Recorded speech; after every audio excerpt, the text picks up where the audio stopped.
1 कोटींचं कर्ज देण्याच्या आमिषानं 21 लाख रुपयांची फसवणूक केल्याप्रकरणी वाठार इथल्या शरण्या अर्बन मल्टीपर्पज निधी बँकेच्या अध्यक्षांसह 10 संचालकांवर वडगाव पोलीस ठाण्यात गुन्हा दाखल करण्यात आलाय। या प्रकरणी फरार असणाऱ्या मुख्य सूत्रधार प्रज्ञा प्रवीण भोसले आणि संचालक बाबासो शामराव पवार यांना बुधवारी सायंकाळी पोलिसांनी ताब्यात घेतलं। या दोघांना पेठ वडगाव न्यायालयानं 24 जूनपर्यंत पोलीस कोठडी सुनावली आहे। हातकणंगले तालुक्यातील वाठार इथल्या शरण्या अर्बन निधी बँकेची पेठ वडगावमध्ये शाखा आहे।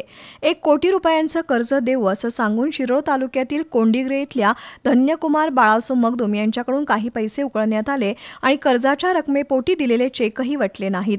त्यानंतर फसवणूक झाल्याबद्दल मगदुम यांनी वडगाव पोलीस ठाण्यात फिर्याद दिली।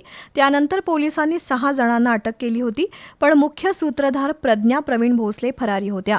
बुधवारी सायंकाळी 7च्या दरम्यान भेंडवडे रोडवरील एका उसाच्या शेतामध्ये एक महिला आणि पुरुष लपून बसल्याचं पोलिसांना समजलं।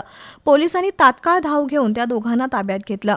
त्यामध्ये शरण्या अर्बन निधी बँकेच्या मुख्य सूत्रधार प्रज्ञा प्रवीण भोसले आणि त्यांचे वडील बाबासो शामराव पवार यांचा समावेश होता।